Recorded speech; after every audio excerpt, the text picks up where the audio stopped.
Now, NDE Radio, a weekly exploration of near-death experiences and similar encounters with the other side. Now, here's your host, Lee Witting. Welcome to NDE Radio with Lee Witting, whether you're listening on TalkZone, by podcast, through the archives of our ad-free shows on our YouTube channel, or by connecting through our Facebook page. Among all the reports from returning NDErs that God is love, that everything is love, are occasional stories of terrifying experiences from NDErs who do not want to remember or report what they saw. Because of their fear and their desire to forget, we have relatively few of these distressing NDEs to talk about. But why should there be any at all? If God, Jesus, heaven, even the nature of God's creation itself is the embodiment of love, then where does the threat of losing that love possibly come from? And more importantly, why? Let's first explore the nature of NDEs themselves. The NDEs expressing love are so attractive that many experiencers don't want to return to their lives on Earth. Some would forsake even their families, mates, and children. So overwhelming is the love there that draws them in. Most say they were told they had to return. A few are given the choice, and the ones who decide to stay on the other side, we can't account for. Their bodies simply die, and we're left to wonder why they didn't make it. Nearly all adult NDErs who cross into the light report going through a profoundly objective life review, an experience they find overwhelming because it demonstrates in exquisite detail how we hurt and failed others. What we're judging for ourselves, apparently, is our own ability to love. In other words, what our capacity is to fit into the love of heaven itself. We come to our life review out of this life on earth, where we were given the free will to be loving and kind or fearful and selfish. But that free will is often offset by the circumstances we live under. Broken or loving homes, poverty or prosperity, sickness or health, etc. Who we become in this life and what we can forgive ourselves for rely heavily on the details. One reason more than half the people on the planet believe in reincarnation is the unfairness of any one given life. If you're treated cruelly as a child, from what will you manifest loving kindness to others? And yet it can happen. The life review reveals all. NDErs often say that even after a horrible life review, only they are the judge, that God does not judge us for our failures so far. But remember, God knows the NDEr's life isn't done yet, and NDErs know it too. They return to the body with a heightened sense of appreciation for what love is all about. The life review that comes when this body finally dies is the one that counts, and that's why so many returning NDErs change their behaviors, relationships, jobs, and basic values upon their return. They want to make up for lost time and grow their love to find their place to fit into that heaven of love they witnessed, to become one with God love when they die. The ones who return unchanged by their near-death experience are exercising their free will as well. In fact, to love or not love may be the only free will choice we have on earth, and ultimately it's probably the only one that matters. Many religions cite the Bible to teach that fear of God is the beginning of wisdom. My take on that is, if God is love, then fear of not loving enough is the beginning of wisdom. Well, what are the spiritual consequences of not loving? What if our final life review demonstrates we only gave anger and hate to others as the result of our own fear and selfishness? Do we get a chance to reincarnate, to try to live a more generous life, or do we isolate ourselves in darkness out of our own sense of unworthiness? God still loves us, but from afar. Why? Because our inability and failure to love and forgive ourselves is wanting. Our poor capacity to love anything at all makes our presence in heaven impossible for now. The possibility of that self-imposed isolation is what gets seen during a distressing NDE. And those visions are horrifying compared to the community of love God offers. The life review of our free will choices lays it all on the line. Some listeners know I was editor of IANDS quarterly magazine Vital Signs for a number of years, and I still turn to early issues for their important content. It was only the first year's second issue of that magazine that delved into a remarkable discussion of distressing NDEs, still relevant today. So let me read it to you. It's titled Frightening Near-Death Experiences. Publication of the article Distressing Near-Death Experiences in the February 1992 American Journal of Psychiatry has marked the first attempt to document phenomenological patterns within frightening experiences. Co-authored by IANDS Director of Research Bruce Grayson, MD, and President Nancy Evans Bush, the article reports the results of an introductory descriptive study which surveyed 50 reports of frightening NDEs collected over a period of 9 years. The authors note that the classic NDE reports included well-known clusters of characteristics, feelings of peace or bliss, joy, and a sense of cosmic unity, together with such elements as out-of-body experience, entering a darkness, perceiving a light, meeting spiritual beings or deceased persons, encountering an uncrossable boundary, a life review, and an altered sense of time. However, they add, sporadic reports have described distressing events that are in some ways similar to the prototypical near-death experience, but characterized by feelings of fear or despair, and often described as nightmarish or hellish. The 50 reports summarized in their study were gathered over the course of 9 years from individuals who contacted IANDS and were willing to describe their experiences. Review of the literature.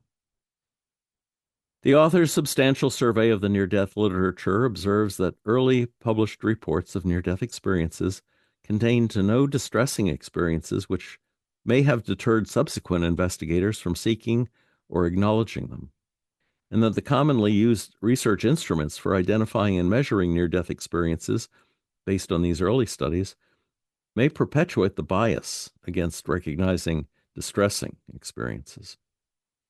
The survey notes that as early as 1978, cardiologist Maurice Rawlings reported finding substantial numbers of terrifying experiences and speculated that they were quickly repressed, but that his findings were not supported by other large studies.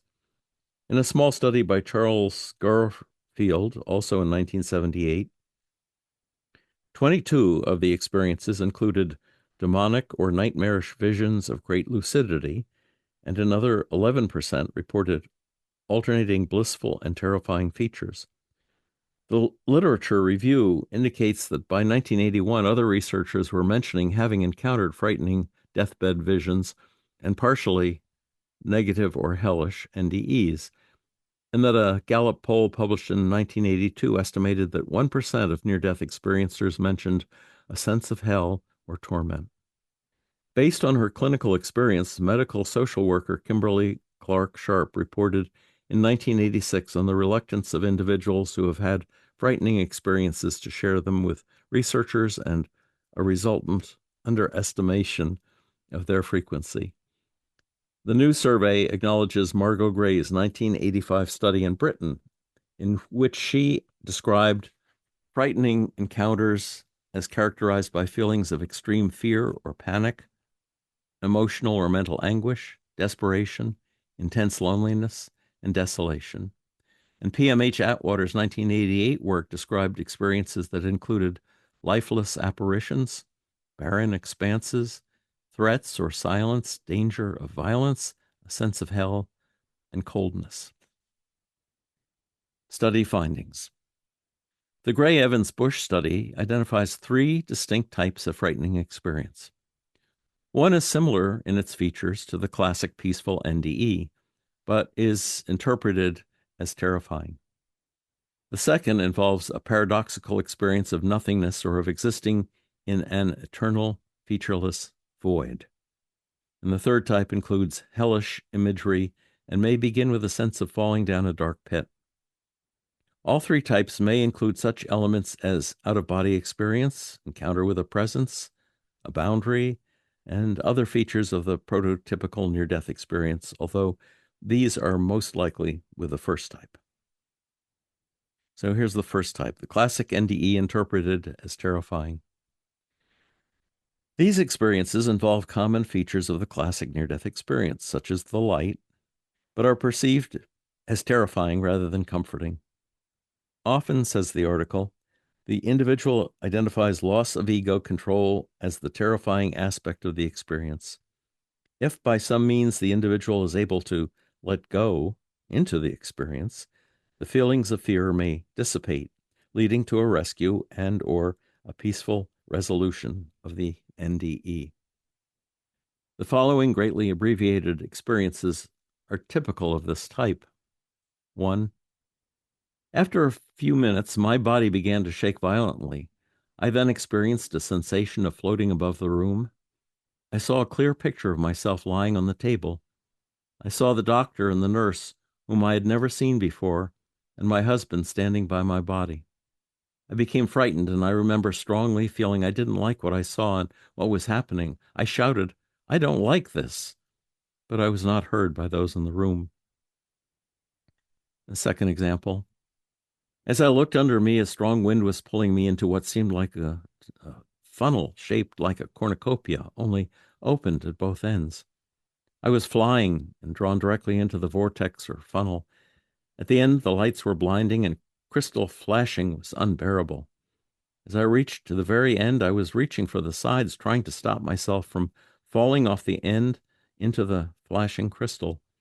I felt that I did not want to go on. I vividly remember screaming, "God, I'm not ready. Please help me." As I write this letter, I am reliving it. I remember when I screamed, an arm shot out of the sky and grabbed my hand, and the last second I was kept from falling off the end of the funnel, the lights flashing. The third example. I found myself no longer in the room, but traveling through a tunnel, slowly at first, then picking up speed as I went. I found myself growing more and more afraid as the speed picked up, and I realized that I was headed toward the pinpoint of light at the end of the tunnel. The thought came that this was probably what it was like to die. I decided then and there that I wanted to go no further, and I tried to backpedal, stop, and turn around, but to no avail. I could control nothing, and the pinpoint of light grew larger and larger. Before I knew it, the light exploded around me. My attitude at this time was quite terrified. I did not want to be there, and I was determined that I was not, by God, going to stay. There were beings all around me, quite amused at me. They didn't seem to mind one bit that I was cranky and demanding to know where I was and who did they think they were anyhow, snatching me away like that. Put me back, damn it, put me back. Slowly, my ruffled feathers became smoothed, and I felt peaceful and calm. I would ask a question, and instead of receiving a wordy reply, they would show me the answer. We moved from place to place with no effort at all, and I learned a great deal. Now here's the type described as going into a void. According to the Grace and Evans Bush study, this second type of terrifying experience involves a paradoxical sensation of ceasing to exist entirely, or of being condemned to a featureless void for eternity. Sometimes this type of experience includes a sensation of despair that life as we know it not only no longer exists, but in fact never did, that it was all a cruel joke.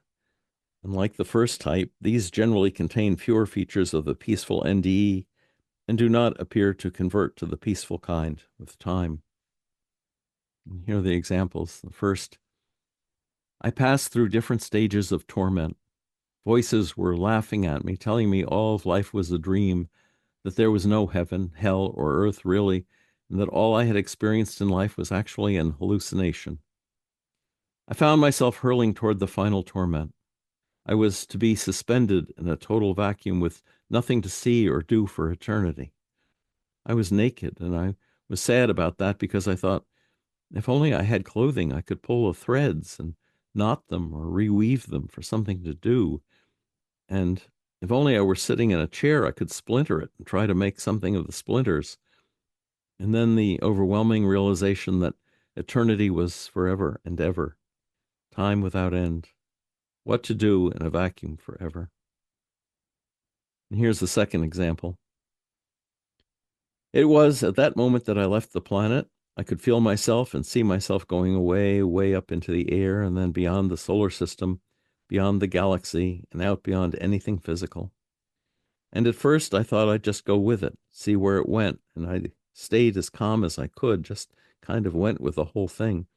And that part of it was all right for a while.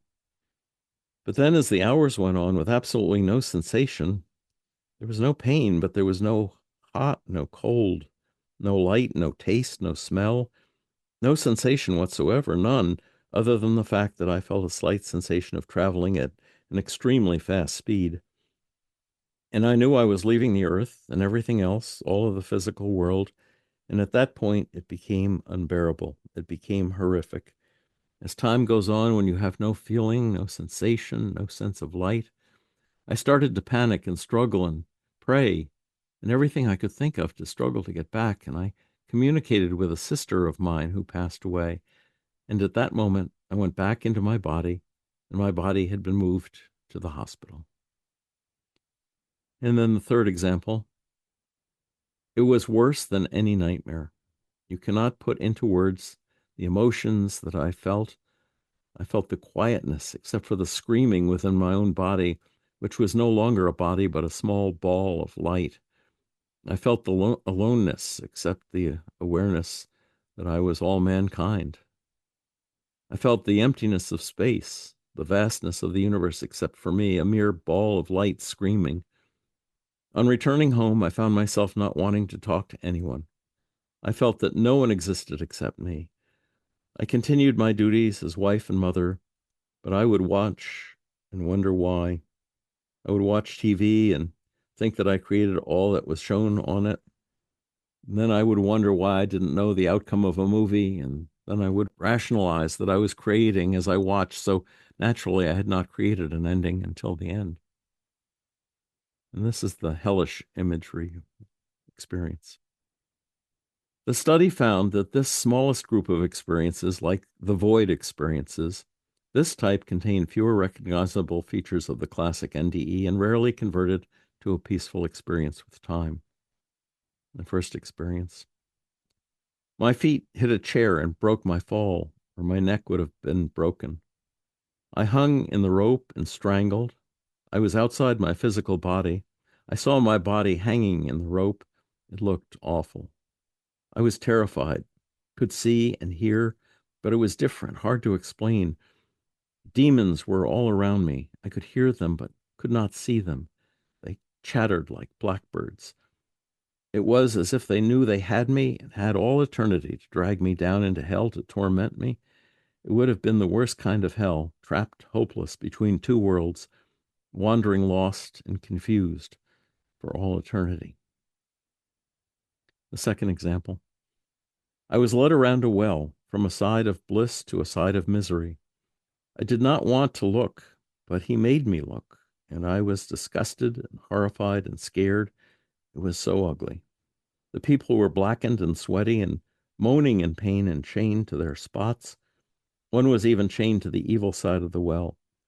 The man was so skeletal and in such pain, and I knew that I would be one of those creatures if I stayed. I hated it there. Someone else followed me through and then stepped in front of me to help me walk over the debris on the ground, snakes or something. I never looked at this thing, but I knew it was dark. In the third example, I then felt my body slipping down, not straight down, but on an angle as if on a slide. It was cold, dark, and watery. When I reached the bottom, it resembled the entrance to a cave with what looked like webs hanging. The inside of the cave was gray and brown in color. I heard cries, wails, moans, and the gnashing of teeth.